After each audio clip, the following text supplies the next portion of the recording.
He walked in asking for nothing more than bread, but his question, and what followed, shattered the foundation of a billion-dollar legacy.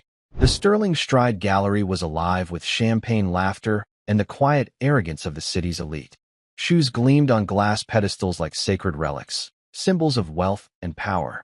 Then, silence. Just inside the towering glass doors stood a man in a tattered coat, clutching a weathered leather roll. His boots were worn to whispers, his face lined by years the crowd couldn't imagine. He wasn't supposed to be there. His voice, low but steady, cut through the murmurs. "Could I fix a pair for food?" Laughter erupted. A beggar daring to touch shoes worth more than his life? Impossible.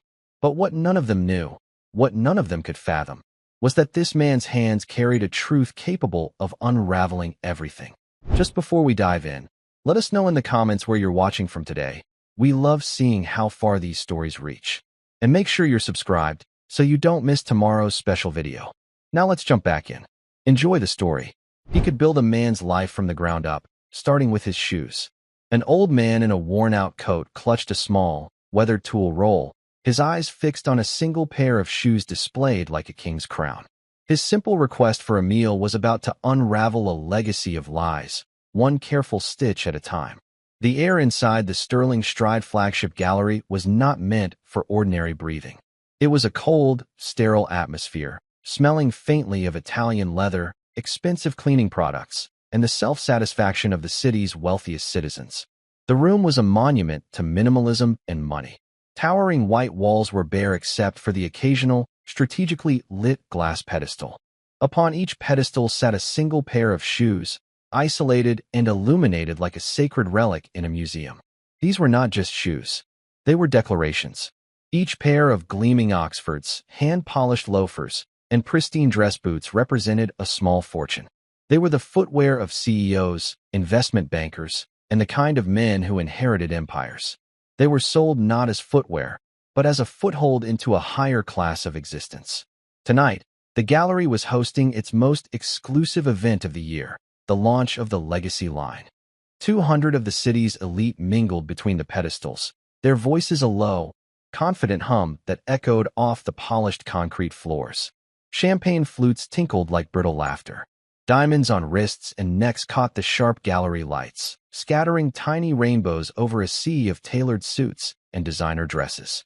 They moved with the unthinking grace of people who had never been denied anything important. Into this temple of polished perfection, a ghost drifted in from the street. He did not make a sound, yet his presence was a deafening roar. He stood just inside the massive glass doors, a man seemingly assembled from forgotten things.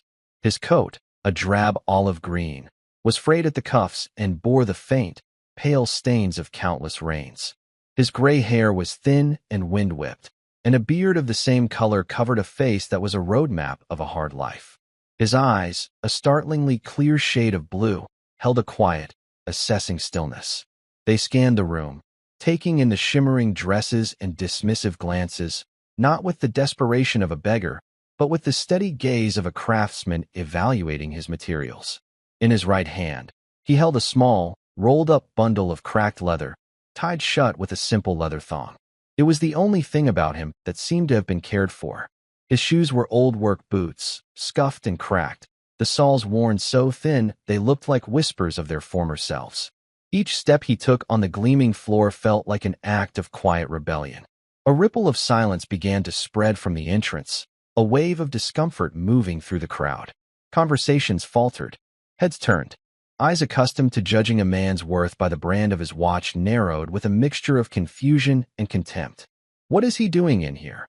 A woman whispered to her husband, pulling her fur stole tighter around her shoulders as if his poverty were a cold draft. "Security must be asleep," the man muttered back, his eyes darting around for someone to blame. The ghost took another slow, deliberate step forward. The hum of the room had died into a tense, expectant silence. He seemed not to notice their hostility. His attention was captured by the centerpiece of the exhibit, the Sterling Stride Founder's Oxford, displayed alone on a black marble block.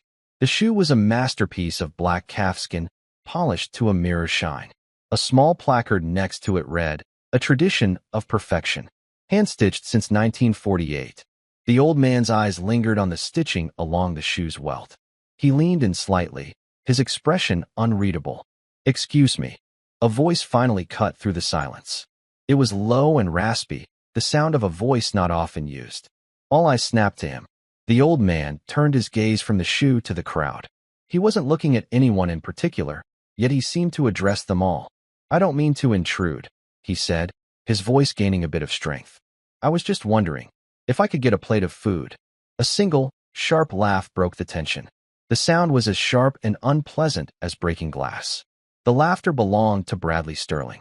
He stood near the center of the room, a tall, handsome man of about 40, with a cruel smile and an air of entitlement that was more precisely tailored than his $1,000 suit. He was the CEO of Sterling Stride, the grandson of the founder and the host of this evening's gala. He had inherited his position, not earned it, and he wore his authority with the arrogance of a man who believes his good fortune is a sign of his own superiority. To Bradley, the world was divided into two groups: people like him, who mattered, and people like the old man, who were invisible. "Food," Bradley repeated, stepping forward. He made a show of looking the old man up and down, a theatrical sneer on his face. "This is a private launch party, my good man, not a soup kitchen. How on earth did you get past the door?" From a corner of the room, a young woman watched, her stomach twisting into a tight knot. Her name was Clara Jenkins, an intern in the company's design department. She was here tonight to hand out brochures and smile, a small cog in a large, glittering machine. She was barely 22, working 2 jobs to pay for her design school tuition, and she was in awe of the craftsmanship her company was supposed to represent. Seeing the old man, she felt a pang of recognition. He reminded her of her grandfather, a carpenter who had worked with his hands until they were gnarled and stiff, but who had always carried himself with a quiet dignity. The old man seemed unfazed by Bradley's mockery. His pale blue eyes met the CEO's. "The door was open," he said simply. "I saw the shoes, and I smelled the food. I haven't eaten a proper meal in a while. And that is our problem, how?" Bradley shot back, raising his voice for the benefit of his audience. "This is a city of opportunity. If you're hungry, it's because you've made poor choices. It's called personal responsibility." A murmur of agreement rippled through the guests. They nodded, their faces smug, secure in the knowledge that they had all made the right choices. The old man's gaze drifted from Bradley's face down to his feet. Bradley was wearing a pair of the new Legacy loafers, a shade of deep burgundy, so perfect it seemed unreal. "Those are fine shoes, sir," the old man said, his voice still quiet. Bradley's chest puffed out. "They are the finest in the world. The culmination of 75 years of sterling craftsmanship." "I see that," the old man said, taking another step closer. "But it looks like you've picked up a loose stitch on the right toe cap." Bradley froze. He instinctively glanced down. He couldn't see anything, but the old man's confidence had planted a seed of doubt. A faint flush of anger crept up his neck. How dare this nobody criticize his product? "That's impossible," Bradley snapped. "These are flawless." "Almost," the old man corrected him gently. "It happens, even with the best work. But a loose stitch, if you don't fix it, will unravel. The whole toe cap could come loose." He paused, his eyes lifting to meet Bradley's again. "I could fix it for you. Right now. That, and the scuff on the heel." He held up his weathered leather bundle. "I have my tools. It would take me 10 minutes. I'm a cobbler." The sheer absurdity of the offer hung in the cold, still air. A homeless man, a beggar, was offering to repair the priceless shoes of the company's CEO in the middle of his own party. Bradley stared for a moment, and then he threw his head back and roared with laughter. It was a horrible, braying sound, full of malice. Soon, other guests joined in, their polite titters growing into a wave of cruel amusement that washed over the old man. He just stood there, his expression unchanged, waiting for the laughter to die down. Clara felt her cheeks burn with secondhand shame. She wanted to say something, to walk over and lead the old man away from this humiliation. But she was just an intern. Getting involved would be professional suicide.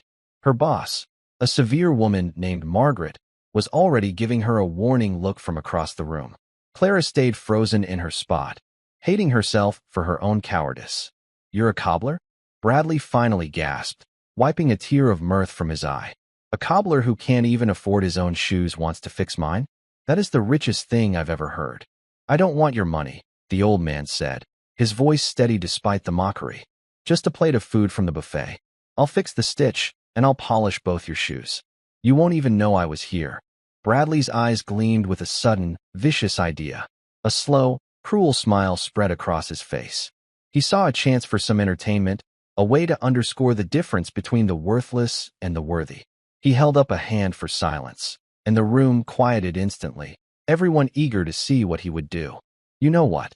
Bradley announced, his voice booming with false generosity. I think we should let him.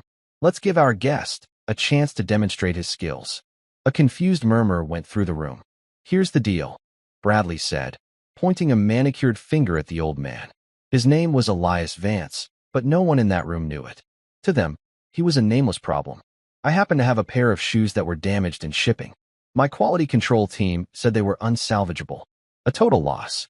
He snapped his fingers at a nervous-looking assistant. Henry, go to my office. Bring me the damaged pair of Centurions. The ones with the gouge in the side. Henry scurried off, looking terrified. Bradley turned back to Elias, his smile widening. Here is my proposition. I'll give you these ruined shoes. If you can make them look perfect again, and I mean sterling perfect, I will personally give you $1,000. Cash. The crowd buzzed. It was a grotesque game, and they were all ready to watch. But, Bradley added, his voice dropping for dramatic effect, when you fail, and let's be honest, we all know you will fail, my security guards will escort you out of here, and you will crawl back to whatever alley you came from. We will all get to see, firsthand, what happens when a man's reach exceeds his grasp. Elias looked at Bradley, his pale eyes calm. He felt their hunger for his humiliation. It was a familiar feeling. He had seen that same look in the eyes of guards and interrogators a lifetime ago. It was the hunger of the powerful to confirm their own superiority by witnessing the degradation of another. Where should I work? Elias asked, his voice even. Work? Bradley laughed. We'll set up a little station for you. Right here, in the center of the room, so everyone can watch. He had a few waiters clear a small space and bring over a low stool and a small table. It looked like a stage for a public shaming. Place your bets, everyone, a man shouted from the back. I'll give him 5 minutes before he makes it worse, yelled another. I'll bet $100 those hands haven't touched leather polish in 20 years, laughed a woman dripping with diamonds. Her laughter was as cold and empty as the glass pedestals around her. Henry, the assistant, returned, holding a beautiful wooden shoebox. He handled it as if it contained a venomous snake. He opened the box and placed a single, ruined shoe on the small table. The crowd gasped. It was a beautiful brown leather Oxford, but a deep, ugly gash ran across its side, tearing through the fine calfskin and breaking the delicate stitching. It looked like it had been slashed with a knife. It was, by all appearances, hopelessly ruined. There you are, cobbler, Bradley sneered. Your canvas. Let's see you make your magic. Elias moved toward the table. He adopted a slow, slightly pained shuffle, letting his shoulders slump. Every movement was part of the story he was telling them, the story of a broken, useless old man. He sat on the low stool and looked at the wounded shoe. He then reached down and untied the leather thong on his tool roll. He unrolled it slowly on the table. The leather of the roll itself was ancient and dark with age, but the tools nestled inside were immaculate. There were strangely shaped knives, sharp-looking awls, various needles, and small, polished pieces of bone and wood. They were not modern tools. They looked like museum pieces, each one worn smooth from a lifetime of use. They gleamed under the gallery lights, a stark contrast to the man who owned them. For a brief second, a flicker of confusion crossed a few of the guests' faces. Beggars didn't have tools like that. Elias picked up the ruined shoe. His hands, which looked so rough and chapped, handled the delicate leather with an impossible gentleness.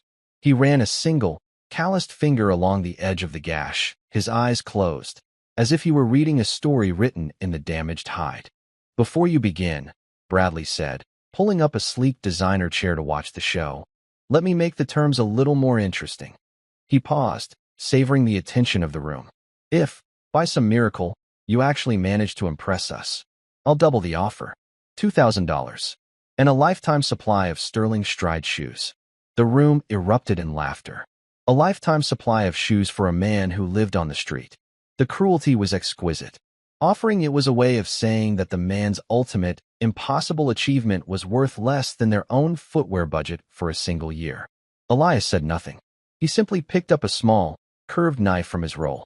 The steel shone, its edge impossibly sharp. "What's your name, old man?" Bradley demanded, settling into his chair like a king at an execution.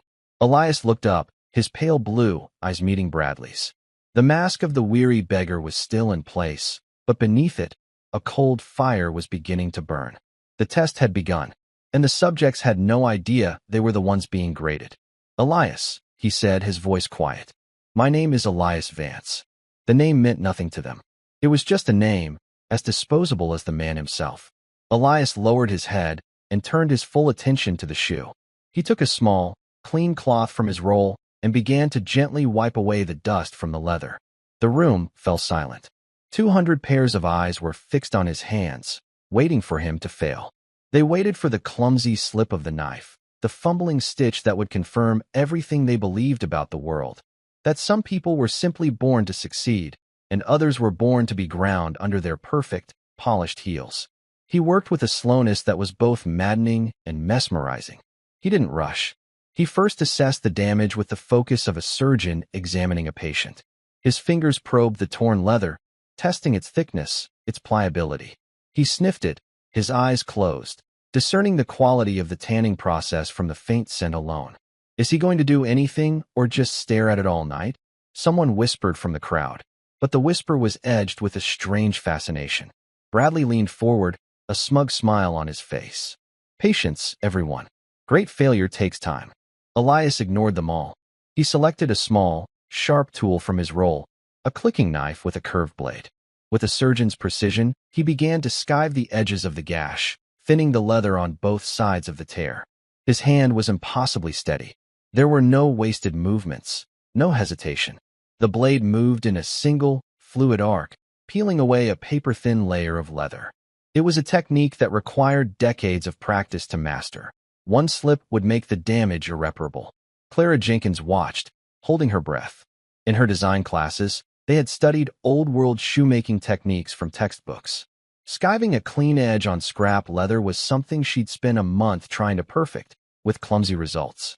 This old man did it as easily as breathing. He was not just shaving the leather. He was preparing it, shaping it, talking to it in a language only his hands knew. Next, he took out a small jar from his kit. It contained a thick, amber-colored paste. He opened it, and a faint, pleasant smell of beeswax and pine tar filled the air around the table. It was his own mixture, a recipe passed down through generations. He applied a tiny amount of the adhesive to the skived edges of the leather. He didn't just smear it on. He worked it into the fibers with a small, smooth piece of bone, ensuring a perfect bond. Then came the most critical part. He brought the two edges of the gash together. It was like watching a wound being closed. The two sides met perfectly, the seam so tight, it was almost invisible. He held it in place for a long minute, his eyes focused, his breathing slow and even. The world outside his small workspace seemed to disappear. There was only the man, his tools, and the broken thing he was mending. "What is that?" A man in the front row, a rival shoe designer, muttered to his wife. "That's not a standard bookbinder's paste. And look at his skiving angle, it's flawless." Bradley shifted uncomfortably in his chair. This wasn't the clumsy spectacle he had envisioned. The old man wasn't fumbling. He was working with a quiet, unnerving competence. "He's just gluing it," Bradley said loudly, trying to reclaim control of the narrative. "A cheap trick. It will never hold. The moment the shoe is worn, it will split right open." Elias seemed not to hear him. He now reached for a needle and a spool of dark, wax thread. This was the moment of truth. The stitch. He threaded the needle with a fluid motion. He didn't use a thimble. His calloused fingertips were his thimble. He began to sew. It wasn't the kind of stitching done by a machine or even by a standard craftsman. He pushed the needle through the leather, then looped the thread back on itself, creating a tiny, interlocking knot with each pass. It was a saddle stitch, but done with a speed and precision that was breathtaking. His hands moved in a blur, one pushing the needle, the other pulling the thread taut, the rhythm constant and perfect. The sound in the silent room was a soft, steady, the whisper of thread passing through leather. The seam he created was not just a repair, it was a work of art. It was a thin, perfectly straight line of stitches, each one identical in size and tension. The gash was disappearing, not just closed, but erased, replaced by a line of beautiful, deliberate craftsmanship. Clara felt a tear slide down her cheek. She wasn't just watching a shoe being repaired. She was watching a master at his work. This was the soul of the craft, the very thing that had drawn her to this profession. It was a dedication to perfection and beauty that her own company only talked about in its marketing brochures. This old, homeless man possessed more artistry in his little finger than Bradley Sterling had in his entire, pampered body. The rival designer in the front row was now standing, his eyes wide. "That's not possible," he whispered, his voice trembling slightly. "That stitch, the tension, the angle of the cast. I've only ever seen it in textbooks. It's a Greaves interlocking stitch. No one has been able to properly replicate it for 50 years. It's a lost art." The room was now utterly captivated. The mockery was gone, replaced by a stunned, reluctant awe. They had come to see a beggar fail, and instead, they were witnessing a quiet miracle. The waiters had stopped serving. The security guards had moved closer, their faces slack with wonder. The music, which had been playing softly, now seemed intrusive and was quietly turned off. The only sound was the gentle, rhythmic whisper of Elias's needle. Bradley's face was pale. The knot of panic in his stomach was tightening. This wasn't going according to plan at all. The old man was supposed to be a clown, a fool to be laughed at and discarded. But the man at the table was a king on a throne of his own making, his quiet competence a rebuke to Bradley's loud arrogance. The shoe was becoming an indictment, each perfect stitch a judgment against him. Elias finished the line of stitching. He knotted the thread, snipped it with a tiny, sharp pair of shears, and then did something unexpected. He took a small, smooth stone from his kit and began to burnish the seam, rubbing it with a steady, circular motion. The friction created heat, which melted the wax in the thread and sealed the paste beneath, fusing the leather together. The seam, already so fine, began to disappear into the surface of the shoe, becoming one with the original material. Finally, he took out another jar, this one containing a dark, rich cream polish. He applied a small amount with his finger, working it into the leather in slow, patient circles. He massaged the hide, bringing back its color and luster. He worked on the entire shoe, not just the repaired area. His hands moved with a lover's tenderness, restoring the shoe's soul. He finished with a soft flannel cloth, buffing the shoe to a deep, impossible shine. When he was done, he placed the shoe back on the table. He had not just fixed the gash. The gash was gone, vanished, as if it had never existed. The shoe did not look repaired. It looked perfect, better than new. The leather seemed to glow with an inner light, and the seam of the repair was only visible if you knew exactly where to look. And even then, it looked like a deliberate, beautiful detail. Elias sat back on his stool and looked up at Bradley, his expression calm, his pale blue eyes clear and steady. "I believe," he said, his voice no longer raspy but clear as a bell, "that I am finished." No one moved. No one spoke. The entire room was holding its breath. They had witnessed an act of transformation so complete it felt like magic. The silence that followed was heavy with shame, awe, and the dawning, terrible realization that they had made a profound and catastrophic mistake. Bradley Sterling stared at the shoe. His mind, which was usually a whirlwind of stock prices, marketing slogans, and dinner reservations, had gone completely blank. The shoe on the table was a physical impossibility. It was a refutation of everything he understood about his own business. His company, with all its state-of-the-art machinery and highly paid designers, had declared that shoe to be trash, a write-off. And this nothing of a man had resurrected it in 20 minutes with a few old tools and a quiet intensity that was more intimidating than any corporate boardroom showdown. The silence in the room stretched for a full minute.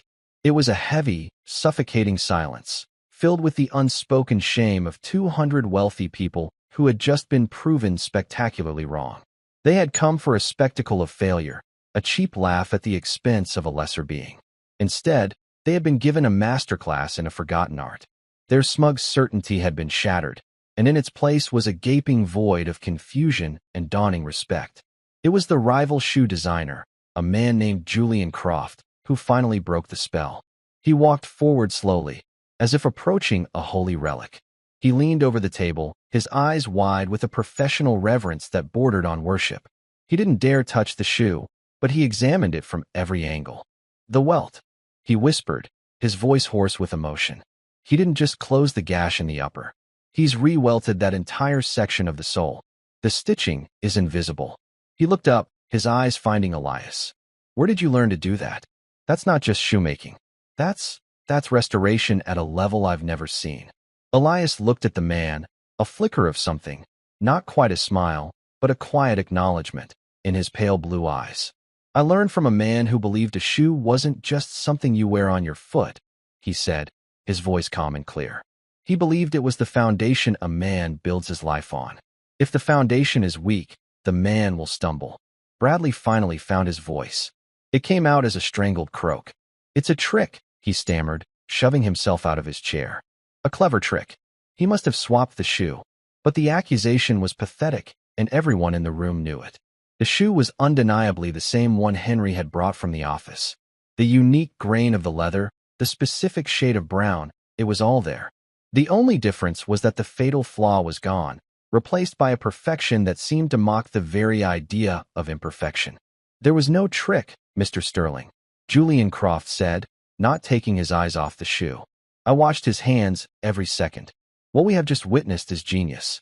The kind of genius this industry has lost." He finally looked at Bradley, and there was a new expression on his face, contempt. "You should be on your knees, thanking him for gracing your gallery with this demonstration." Bradley's face, which had been pale with shock, now turned a blotchy, furious red. He was being challenged, upstaged, and humiliated in his own showroom, in front of his most important clients. And the instrument of his humiliation was a homeless old man. The injustice of it, the sheer impossibility, was more than his fragile ego could bear. "Get him out of here," Bradley snarled, waving a trembling hand at his security guards. "The deal is off. He used some kind of cheap glue. It's a sham. Get him out." The two guards, large men in ill-fitting black suits, took a step forward, but they hesitated. Their faces were a mixture of confusion and reluctance. They had just seen what everyone else had seen. To lay hands on this old man now felt like a kind of sacrilege. "I believe," Elias said, his voice cutting through the tension with the clean precision of his own clicking knife, "that your offer was $2,000. And a lifetime supply of shoes." He slowly began to pack his tools away, each movement deliberate and unhurried. He was no longer the shuffling, broken man who had entered the gallery. He sat straight, his shoulders back, and in his posture was the quiet, unshakable authority of a man who is master of his domain. "You're not getting a single dime," Bradley shrieked, his voice cracking. He was losing control, and he knew it, which only made him angrier. "You are a trespasser and a fraud. Guards, do your job. Now." But before the guards could move, a new voice spoke, cutting through the ugly scene. "I don't think that will be necessary." The voice was quiet, yet it carried an unmistakable weight of authority. It came from the back of the room, from an old man who had been sitting quietly in a corner all evening, observing the proceedings with a detached, watchful air. He was a small, frail-looking man in a simple, well-worn tweed jacket. He had been invited to every Sterling Stride event for the past 50 years, though he rarely spoke to anyone. He was Mr. Abernathy, the company's longtime legal counsel and the executor of the Sterling family estate. He had been a close friend and confidant of the company's founder, Arthur Sterling, Bradley's grandfather. Mr. Abernathy walked slowly to the front of the room, his old eyes fixed on Elias. He stopped beside the table and looked down at the repaired shoe. A faint, sad smile touched his lips.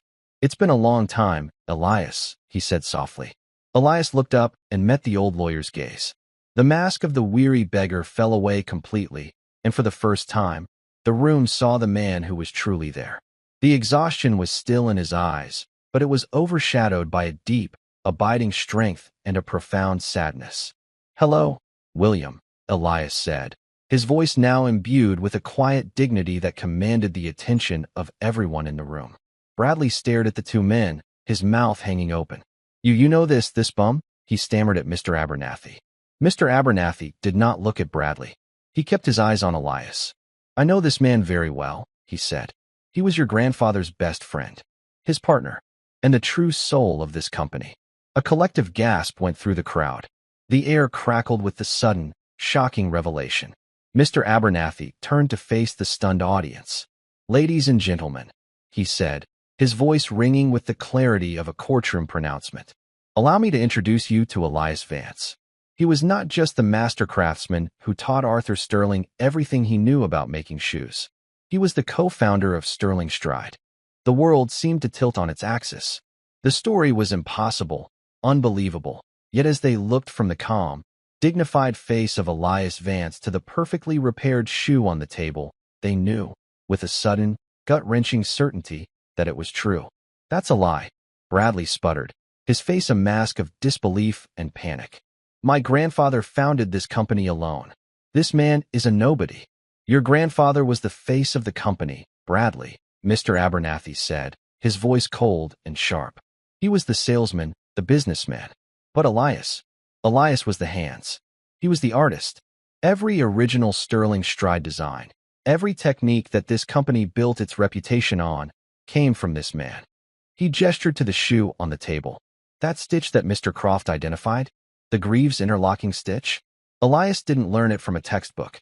He invented it. Your grandfather used to call it the Vance stitch." Clara Jenkins felt a wave of dizziness wash over her. She gripped the edge of a nearby pedestal to steady herself. Elias Vance. The name was not in any of the company's official histories. But now that she heard it, a vague memory surfaced from her research in the company archives. A single, faded photograph from the late 1940s, showing a young Arthur Sterling standing outside a small workshop. Next to him was another young man, with intense eyes and strong, capable-looking hands. The photo was unlabeled. She had assumed he was just an early employee. "During the war," Mr. Abernathy continued, his voice dropping, "both Arthur and Elias served together.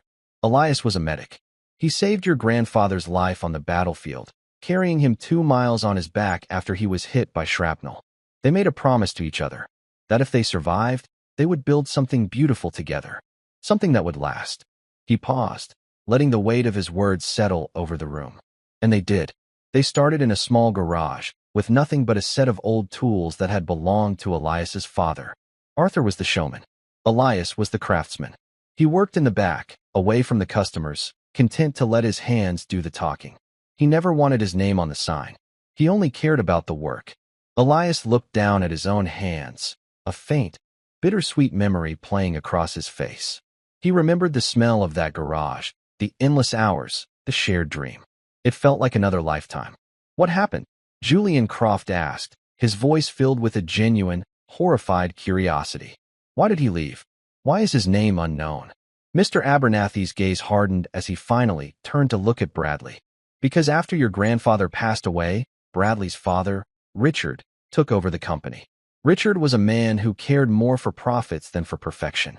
He began to cut corners, to replace quality materials with cheaper ones, to phase out the time-consuming hand-stitching in favor of mass-production machines. Elias fought him at every turn. He refused to compromise the quality of the shoes. He said it was a betrayal of the promise he and Arthur had made. The story was now a tragedy, and the entire room was its captive audience. Richard saw Elias not as a partner, but as an obstacle. So, he did what greedy, fearful men do. He cheated. He used a legal loophole in their original partnership agreement to force Elias out, buying his half of the company for a pittance. He then systematically erased Elias from the company's history. He destroyed records, removed photographs, and told everyone that Elias had simply decided to leave. Mr. Abernathy looked at Elias, his eyes filled with a deep, decades-old sorrow. And Elias, being the man he is, did not fight him. He was a craftsman, not a lawyer. He was heartbroken. He had lost his friend, and now he had lost their shared dream. He just walked away. He took his tools, and he disappeared. The truth landed with the force of a physical blow. The entire Sterling Stride legacy, the tradition of perfection they were celebrating tonight, was built on a lie. A lie of omission that was more profound than any outright fabrication. They were celebrating a heritage that had been stolen from the very man they had just mocked and humiliated. All eyes in the room now turned to Bradley Sterling. He was no longer a charismatic CEO. He was the pathetic heir to a stolen kingdom, a fraud wearing the stolen crown. His arrogance, his cruelty, his casual dismissal of the old man at the door, it all now seemed not just unkind, but grotesque. He had laughed at the king while sitting on a throne the king himself had built. "So you see, Bradley," Mr. Abernathy said, his voice dripping with a cold, righteous anger that had been simmering for 30 years. "When you offered to give this man a lifetime supply of your shoes, you were offering to give him back a fraction of what was already his. When you challenged him to prove his skill, you were challenging the very source of this company's greatness." Bradley's face was ashen. He stumbled backward, shaking his head, his world crumbling around him. The foundation of his life, his identity, his wealth, it had all been a lie. He wasn't the proud grandson of a visionary genius. He was the grandson of a good man, but the son of a thief. He looked at Elias, at the calm, unwavering gaze of the man he had tried to break for sport. In those pale blue eyes, he didn't see hatred or a desire for revenge. He saw something far worse. He saw pity. Elias Vance had not come here for revenge. He had not come to expose the Sterlings. He had come, as he said, because he was hungry. He was a man who had lost everything, a ghost drifting through a world that had forgotten him. He had seen the shoes in the window, the legacy of his own hands, and had been drawn in by a memory. The rest had been a test. Not a test of his skill, but a test of their character. And they had failed in a way that was more spectacular and more damning than any torn piece of leather. Elias slowly stood up. He had finished packing his tools. He rolled the old leather bundle and tied the thong. He looked at the repaired shoe, still sitting on the table like a perfect, silent accusation. "Keep the shoe," he said, his voice quiet but resonant in the silent room. "A gift, to remind you of what this company was supposed to be." He then turned to the buffet table, the original object of his quest. He picked up a small plate and placed a single bread roll on it. It was all he had ever asked for. He turned to leave. He didn't look at Bradley. He didn't look at the stunned crowd. He had done what he came to do. He had shown them the truth. What they did with it was their burden, not his. Wait. It was Clara. She pushed her way through the paralyzed crowd, her face streaked with tears. She reached Elias just as he was about to walk out the door. "Mr. Vance," she said, her voice choked with emotion. I'm so sorry. For what he did. For what they all did. What you did tonight. It was the most beautiful thing I have ever seen." Elias looked at the young woman, at her earnest, tear-filled eyes. He saw in her the same passion for the craft that he and Arthur had once shared. He saw hope. He gave her a small, genuine smile. It was the first time he had smiled all evening, and it transformed his face, chasing away some of the deep, weary lines. "The beauty was always in the leather," he said. "You just have to be quiet enough to listen to it." He then turned and walked out the glass doors, disappearing into the cold night as silently as he had arrived.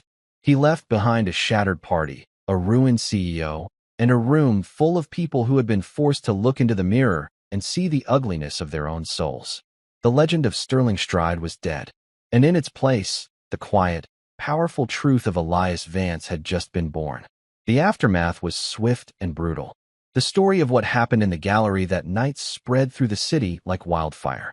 It was a perfect scandal, a morality tale for the modern age, the forgotten founder, the arrogant heir, the public humiliation. Julian Croft, the rival designer, gave an on-the-record interview to a major newspaper, describing the miracle he had witnessed. The article, titled "The Cobbler and the King," went viral. Sterling Stride's stock plummeted. Their brand, built on a carefully crafted image of heritage and integrity, was now synonymous with fraud and cruelty. Bradley's most important clients, the very people who had witnessed his downfall, began to pull their accounts. They could not afford to be associated with such a tainted name. Within a week, the board of directors called an emergency meeting. Bradley Sterling was forced to resign in disgrace. He became a pariah, a walking symbol of entitled arrogance. He lost his company, his reputation, and the hollow respect of his peers. He was left with nothing but his money, which now felt as cheap and empty as his own character. Mr. Abernathy, as the executor of the Sterling estate, took temporary control of the company. His first official act was to launch a public search for Elias Vance. He put out advertisements in every newspaper and on every local news channel. He offered a public apology on behalf of the company and announced his intention to right the historical wrong that had been done. He wanted to give Elias his rightful place in the company's history and to compensate him for the decades of stolen legacy. Clara Jenkins was put in charge of the search. It was a daunting task. Elias had vanished back into the city's anonymous streets. He had no address, no phone number, no paper trail. He was a ghost once more. Clara spent weeks searching. She visited every shelter, every soup kitchen, every place where the city's forgotten people gathered. She showed his picture, a grainy image she had found in the archives, to anyone who would listen. She was driven by a powerful sense of duty and a deep, personal admiration for the master craftsman she had seen at work. She finally found him, not in a shelter, but in a small, dusty shoe repair shop in a forgotten neighborhood on the poor side of town. The shop was called Second Soul, and it was barely a hole in the wall. But the moment she stepped inside, she knew she had found him. The air smelled of beeswax, pine tar, and old leather. On the shelves were rows of repaired shoes, each one bearing the mark of a master's touch. Elias was sitting at a workbench in the back, stitching a new sole onto a child's worn-out boot. He was not wearing his old, tattered coat. He was wearing a simple leather apron. He looked up as she entered, his pale blue eyes unsurprised, as if he had been expecting her. He looked at peace. "Mr. Vance," she said, her voice soft. "Hello, Clara," he said, putting down his tools. "I was wondering when you'd find me." "The company wants to make things right," she said, her words tumbling out in a rush. "They want to give you back your shares, your place in the company. Mr. Abernathy is offering you the position of CEO." Elias listened patiently. When she was finished, he shook his head slowly. "That company is not my company anymore, Clara. It hasn't been for a long time. It is a brand, a label. I am a cobbler. I mend shoes." He gestured around his small shop. "This is my place. Here, the work is honest. A person brings me something broken, and I make it whole again. There is no lie in that." He told her that he had used the $2,000 from Bradley, which Mr. Abernathy had insisted on sending to him via a private investigator, to rent this small shop and get back on his feet. It was all he needed. It was all he had ever wanted. A place to do his work. Clara understood. To put him in a boardroom would be to put him in a cage. His genius did not lie in managing spreadsheets and marketing campaigns. It lay in his hands, in his connection to the craft. But she couldn't just leave. "What should I tell them?" she asked. "The company is falling apart. They've lost their way. They need you." Elias was silent for a long moment, his gaze distant. "Tell them this," he finally said. "Tell them to stop selling stories and start making shoes again. Tell them to remember that quality is not a marketing slogan. It's a promise. And a promise, like a good stitch, is meant to hold." He then looked at her, his eyes full of a teacher's warmth. "But you, Clara, you have the soul of a true craftsman. You understand. The future of that company, if it is to have one, is in hands like yours, not mine." Clara left the shop with a new sense of purpose. She delivered Elias's message to Mr. Abernathy. And then, with the old lawyer's blessing, she began to change the company from the inside out. She was promoted from intern to head of a new artisan division. Her first act was to reinstitute the old apprenticeship programs that Elias had started decades ago. She sought out young, passionate designers and craftsmen, people who cared more about the quality of the welt than the size of their office. She began to steer Sterling Stride away from the mass-produced, soulless products they had become known for. She focused on a new line, based on Elias's original designs, which she had unearthed from the archives. The line was called the Vance Collection. It was made with the finest materials, using the old, time-honored techniques. The shoes were expensive, but they were built to last a lifetime. They were built on a foundation of honesty. The company did not recover overnight. It was a long, slow process. But gradually, it began to earn back the public's trust. It became a different kind of company, smaller, perhaps, but better, more honest, more real. Clara would visit Elias in his small shop from time to time. She would bring him new designs to look at, or simply sit and watch him work, learning more from his silent movements than she ever had from a textbook. He never took any official role in the new company, but he was its spiritual center, its quiet, guiding hand. One afternoon, about a year after that fateful night in the gallery, she found him finishing a pair of black Oxford shoes. They were the most beautiful shoes she had ever seen. The leather glowed, and the stitching was a testament to a lifetime of dedication. "A special order?" she asked. "For an old friend," he said, buffing them one last time. The next day, a package was delivered to the home of Bradley Sterling. He was a changed man, humbled and broken by his public fall from grace. He had sold his mansion and now lived a quiet, solitary life. He opened the package. Inside was the pair of black Oxfords from Elias's workshop. There was a simple note attached. It read, "A man needs a good foundation to rebuild his life on. E.V." Bradley held the shoes in his hands. He ran his fingers over the flawless stitching, and for the first time in his life, he understood. He understood the value of true craftsmanship, of honesty, of a promise kept. He understood the legacy that he had so arrogantly claimed and so carelessly thrown away. He placed the shoes on the floor and, for the first time, stepped into a foundation that was strong enough to hold the weight of his own redemption. The pair of black Oxfords sat on Bradley Sterling's small dining table for a week. He didn't wear them. He didn't even touch them again after taking them out of the box. They were a silent, gleaming monument to his failure, a constant reminder of the man he had been and the hollow legacy he had inherited. In their flawless construction, he saw the ghost of a grandfather he'd never truly known and the living embodiment of a man he had tried to destroy for sport. Sleep offered no escape. His dreams were haunted by the rhythm of Elias's needle, a sound that had become the metronome of his conscience. He would wake up in a cold sweat, the image of those calm, pale blue eyes seared into his mind. The pity in them was a fire that burned away all his old certainties, leaving him raw and exposed. His money, his name, his former status, it was all ash. One morning, he knew he couldn't live with the silence of the shoes any longer. He couldn't atone for his father's sins or reclaim the honor of his grandfather's name. But he could, perhaps, learn. He had spent his entire life managing a company whose soul he had never understood. Now, he felt a desperate, gnawing need to understand the work of the hands that had built it. He put the Oxfords back in their box, got into his modest car, and drove. He didn't drive to the polished corporate towers of downtown. He drove to the other side of the city, to the forgotten streets where the pavement was cracked and the storefronts were faded. He drove until he found the small, unassuming shop with the hand-painted sign, Second Soul. He sat in his car for an hour, watching. He saw a young mother come in with a pair of worn-out school shoes for her son. Elias greeted her with a gentle smile, took the shoes, and told her to come back in an hour. He saw a construction worker bring in a pair of heavy boots with a split seam. Elias examined them with the same focused intensity Bradley had seen in the gallery. There was no judgment, no condescension. There was only the quiet dignity of the work. Finally, Bradley got out of the car. The bell above the door chimed softly as he entered, a sound that seemed to echo in the sudden, heavy silence of the small shop.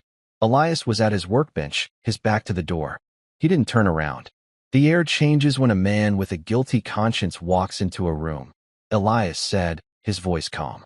He continued to stitch the sole on the construction worker's boot. It gets heavier. Bradley stood there, feeling like an intruder, a fraud. I didn't come to apologize, he said, his voice barely a whisper. Words are cheap. I've learned that. Yes, Elias agreed, still not turning. You sold a lot of them. A tradition of perfection. Nice words.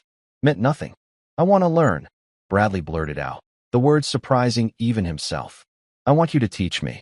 Elias stopped his work. He slowly put down his awl and needle. He turned on his stool and looked at Bradley, his gaze searching, assessing. He saw not the arrogant CEO, but a broken man searching for something to hold on to. You want to learn to make shoes? Elias asked, a hint of disbelief in his voice. I want to learn how to fix them, Bradley corrected him. I've spent my whole life selling new things. I don't know the first thing about mending something that's broken. He knew he wasn't just talking about shoes. Elias was silent for a long, heavy minute. He looked at Bradley's hands, soft, manicured, uncalloused hands that had never known a day of real labor. The work is hard, Elias said. It's slow. It's dirty. It will break your nails and make your back ache. There is no glory in it. The only reward is the work itself. I know, Bradley said. That's why I'm here. Elias held his gaze for another moment, then nodded slowly. The first lesson is sweeping the floor. The broom is by the back door. And so, Bradley Sterling, the disgraced former CEO of a global luxury brand, began his apprenticeship. He swept the floors of the tiny shop, humbled by the dust of other people's lives. He learned to clean and condition old leather, to unstitch worn-out soles, to sharpen knives until they could shave the hair from his arm. His hands, once soft, became calloused and stained. He was a clumsy student, his movements stiff and uncertain. But he was patient. He was quiet. And for the first time in his life, he was learning the value of his own labor. Meanwhile, Sterling Stride was undergoing its own painful and necessary transformation under Clara's guidance. She had the full backing of Mr. Abernathy and a board of directors desperate to salvage the company's reputation. She gutted the marketing department, firing the people who sold words and replacing them with people who understood things. She invested millions in re-establishing the company's artisan workshop, turning a vast, sterile floor of the corporate headquarters into a place that smelled of leather and beeswax once again. Her biggest challenge came when the company's largest wholesale client, a chain of high-end department stores, demanded they lower the production cost of the Vance collection by 10%. The old Sterling Stride would have complied instantly, finding a cheaper leather supplier in a different country or replacing a crucial hand-stitched element with a machine-glued one. The client's representative, a slick man named Peterson, made it clear it was a take-it-or-leave-it deal. Clara flew to meet him. She didn't bring a PowerPoint presentation or a team of lawyers. She brought a single, half-finished shoe and a set of cobbler's tools. In the middle of their sterile boardroom, she sat down and demonstrated the Greaves interlocking stitch, the Vance stitch. She showed him, with her own hands, the time, the skill, and the integrity that went into each pair of shoes. This stitch, she told him, her eyes burning with a passion he hadn't seen in a boardroom in 20 years, is a promise. It promises that this shoe will not fall apart. It is a promise from the maker to the wearer. If we cut the cost, we break the promise. And Sterling Stride is no longer in the business of breaking promises. Peterson was stunned into silence. He had expected a negotiation. He had received a lesson in morality. The department store signed the contract without the 10% reduction. It was a turning point. Clara had proven that Elias's philosophy was not just a romantic ideal. It was a viable, powerful business model. Honesty, it turned out, was the ultimate luxury. Back at Second Soul, Elias had taken on another apprentice. A quiet, watchful teenager from the neighborhood named Leo. Leo had been heading down a bad path, falling in with the wrong crowd. But he was drawn to the quiet sanctuary of Elias's shop. He started by just watching from the doorway, fascinated by the old man's hands. Elias, recognizing a flicker of the same lonely passion he had once felt, invited him in. Leo was a natural. His hands were quick and steady, and his mind was eager to learn. Elias taught him everything he knew, just as his own father had taught him. He taught him how to read the grain of the leather, how to balance a sole, how to make a stitch that would last a lifetime. In the boy, Elias saw not just a student, but a successor. The legacy, which had once been stolen from him, was now something he could give away freely. 1 year to the day after the disastrous gala, Sterling Stride held another event. It was not in a cold, minimalist gallery. It was held in the new workshop at the company headquarters. The air smelled of craft and creation. There were no champagne fountains or string quartets. Instead, there were workbenches, tools, and the quiet hum of people dedicated to their work. The guests were not just the city's elite. They were journalists, design students, local community leaders, and the company's own factory workers. The centerpiece of the event was not a single, perfect shoe on a pedestal. It was a long workbench where the first graduates of Clara's new apprenticeship program were demonstrating their skills. Clara, dressed in a simple, practical dress, gave a short speech.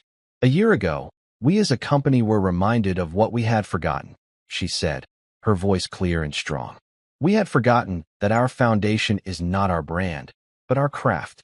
It is not our story, but our substance. Tonight, we are not here to launch a product. We are here to celebrate a promise. The promise to honor the work of the hands that build, the hands that create, and the hands that mend." At one of the benches was a young apprentice, carefully stitching a welt. A small crowd was gathered, watching him with quiet respect. Standing just behind him, offering a quiet word of advice, was his teacher, Clara Jenkins. In a quiet corner of the workshop, 2 men stood observing the scene. The first was Elias Vance. He was wearing a simple tweed jacket, a gift from Mr. Abernathy. He looked at the young apprentices, at the earnest passion on their faces, and a deep, quiet satisfaction settled in his heart. The dream he had shared with Arthur Sterling was not dead. It had been wounded, lost for a time, but now it was alive again, breathing in the hands of a new generation. The man standing next to him was Bradley Sterling. He was thinner, his face was lined with a humility he had never known, and his hands were the rough, calloused hands of a man who worked. He was not introduced as a Sterling. He was simply a guest, a friend of the company's new spiritual guide. He watched Clara, and a look of profound, respectful admiration was in his eyes. He had lost an empire, but had found a purpose.